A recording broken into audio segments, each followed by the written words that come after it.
කොනිචිවා සුබ දවසක් online Japanese classroom with Hashini සෙන්සි YouTube channel එකත් එක්ක එකතු වෙලා ඉන්නවලා සියලු දෙනාටම.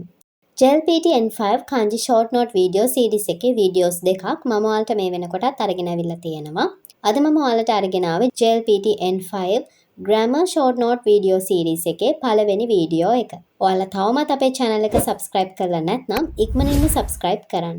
bell icon එකත් එක්ක all press කරලා මේ වගේ වටින වීඩියෝ එකක් දාපු ගමන්ම දැනගන්න. අපි මුලින්ම හඳුනා ගන්න grammar point එක තමයි n වා නාමපදයට පසුව යෙදෙන වා නිපාතය. මෙතනදී අපි හඳුනා ගන්න නාමපදයට පසුව වා නිපාතයේ යෙදෙන එක් ආකාරයක් තමයි වාක්‍යයේ topic එක. ඒ කියන්නේ කර්තෘව හඳුනගෙන ඉන්පසුව වා නිපාතයේ යොදන එක. අපි බලමු මේක පැහැදිලි කරගන්න උදාහරණ වාක්‍යයකින් වතෂි වා කනදාකාරා කිමෂ්තා.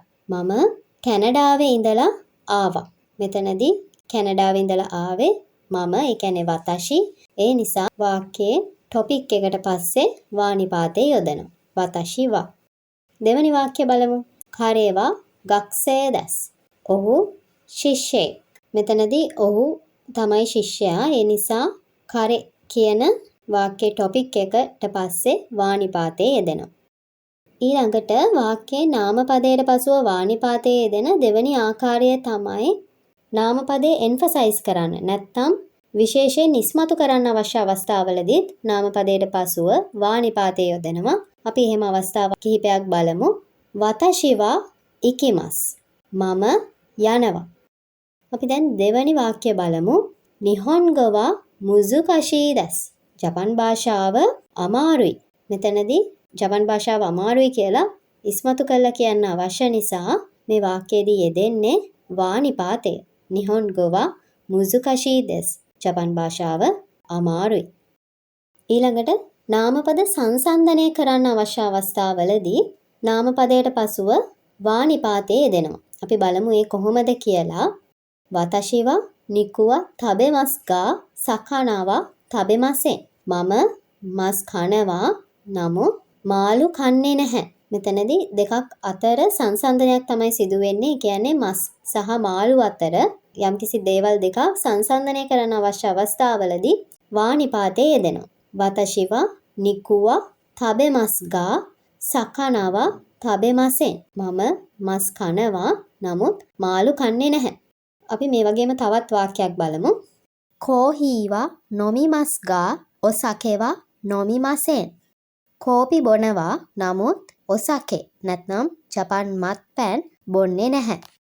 මේ වගේ අපිට යම්කිසි නාමපද දෙකක් සංසන්දනාත්මකව ඉදිරිපත් කරන්න අවශ්‍ය අවස්ථාවලදී ඒ නාමපදයට පසුව වා නිපාතයේ යොදනවා. ඊළඟට අපි හඳුනා ගන්න grammar point එක තමයි ඒවා බි ගා. අපි බලමු ඒ කොහොමද කියලා. මේ වාක්‍ය බලන්නකෝ. ටෝකියෝවා හිතෝගා ඕයිදස්. ටෝකියෝවේ මිනිස්සු ගොඩක් ඉන්නවා. නැත්නම් මිනිසුන් ගොඩක් ඉන්න ප්‍රදේශයක් තමයි ටෝකියෝව කියන්නේ. මේ විදිහට අපිට යම්කිසි දෙයක් හඳුන්වලා දෙන්න, පැහැදිලි කරලා දෙන්න අවශ්‍ය අවස්ථාවලදී ඒ නාමපදයට පිටුපසින් වා නිපාතය යොදනවා. ඒ වගේම පැහැදිලි කරලා දෙන්න අවශ්‍ය දෙයට පිටුපසින් අපිට ගා නිපාතය යොදන්න පුළුවන්. ටෝකියෝවා හිතෝගා ඕයිදස්. ටෝකියෝවේ මිනිසුන් ගොඩක් ඉන්නවා. දෙවෙනි වාක්‍ය බලන්නකෝ. අනිවා සෙගා තකයිදස්. අයියා උසයි. මෙතනදී අයියව උස කෙනෙක් කියලා කියන්නයි අවශ්‍ය වෙලා තියෙන්නේ. ඒ නිසා අයියට පිටුපසින් වා නිපාතය යොදනවා. ඊළඟට උසයි කියලා කියන්න සේ යොදලා ඊට පිටුපසින් ගා නිපාතය යොදනවා. අනිවා සෙගා තකයිදස්. මගේ අයියා උසයි. රයිෂුවා තෙසුතෝගා අරිමස්. ලබන සතියේ ටෙස්ට් එකක් තියෙනවා. අපිට ලබන සතියේ ටෙස්ට් එකක් තියෙනවා කියලා පැහැදිලි කරන්න අවශ්‍ය නිසා අපි ලබන සතිය රයිෂු කියන එකට පිටුපසින් වා නිපාතය යොදනවා. ළඟට ලබන සතියේ තියෙන්නේ ටෙස්ට් එකක්. ඒක තවත් අවධාරණය කරලා කියන්න තෙසුතෝ පිටුපසින් ගා නිපාතය යොදනවා. රයිෂුවා තෙසුතෝගා අරිමස්. ලබන සතියේ ටෙස්ට් එකක් තියෙනවා.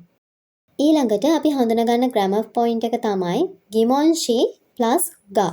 ගිමොන්ෂි කියලා කියන්නේ ප්‍රශ්නවාචී පද. ඔයාලා දැනටමත් දන්නවා. දොරේ, දොනෝ, දොකෝ, දාරේ, ඉත්සු ඔය වගේ ප්‍රශ්නවාචී පද ගොඩක් ජපන් භාෂාවේ තියෙනවා. මේ ප්‍රශ්නවාචී පදවලට පිටුපසින් ගා නිපාතයේ යෙදෙනවා. අපි බලමු එහෙම අවස්ථාවක්. දොරේගා තනකසන්නෝ කොප්පු දෙස්කා. තනකගේ කප් එක කෝකද? අපිට තවත් විදිහකින් මේක අහන්න පුළුවන්.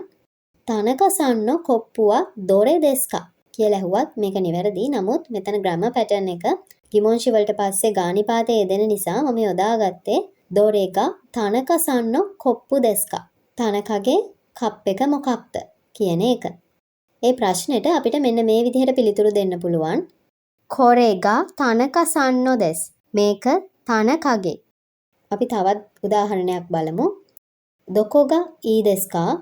කොහෙද හොඳ? යාළුවෝ කීප දෙනෙක් එක්ක කෑමට හොඳ රෙස්ටොරන්ට් එකක් තෝරන අවස්ථාවවලදී අපිට දොකොගා ඊ දෙස්කා කොතනද හොඳ කියලා අහන්න පුළුවන් යාළුවගේ.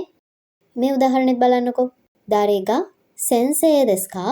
කවුද ගුරුවරයා? අපි යම්කිසි විෂයක් උගන්වන ගුරුවරයෙක් දන්නේ නැහැ. ඒ නිසා තවත් කෙනෙකුගෙන් අහලා දැනගන්න පුළුවන්. දාරේගා සෙන්සේ දෙස්කා. ගුරුවරයා කවුද කියලා මෙන්න මේ විදිහට. ඊළඟට අපි හඳුනා ගන්න ග්‍රැමර් පොයින්ට් එක තමයි NO. නාමපදයට පසුව ඕ නිපාතයේ යෙදෙන අවස්ථා ජපන් භාෂාවේ තියෙනවා.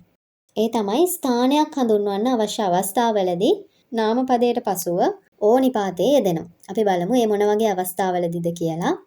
මයි අසා shichijini iye o demashita. සෑම උදෑසනකම 7ට නිවසින් පිටත් වුණා. මෙතනදී නිවසින් පිටත් වුණා කියලා භාවිතා වෙන නිසා අපිට iye o demashita කියලා යොදන්න පුළුවන්.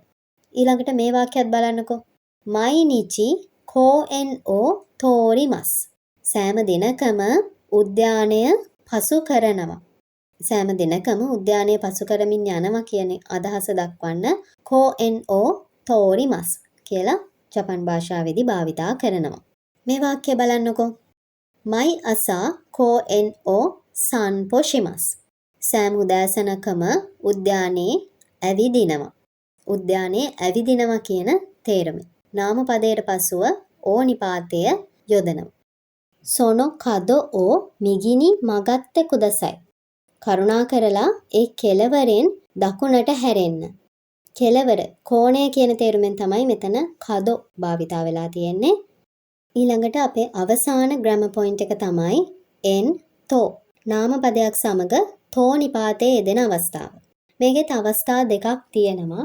පළවෙනි අවස්ථාව තමයි කෙනෙක් එක්ක එකතු වෙලා දෙයක් කරන අවස්ථාවවලදී නාමපදයට පසුව තෝ නිපාතයේ යෙදෙනවා. අපි බලමු ඒ කොයි වගේ අවස්ථාවවලදීද කියලා. හහතෝ කයිමොනෝ ඕ shimashi.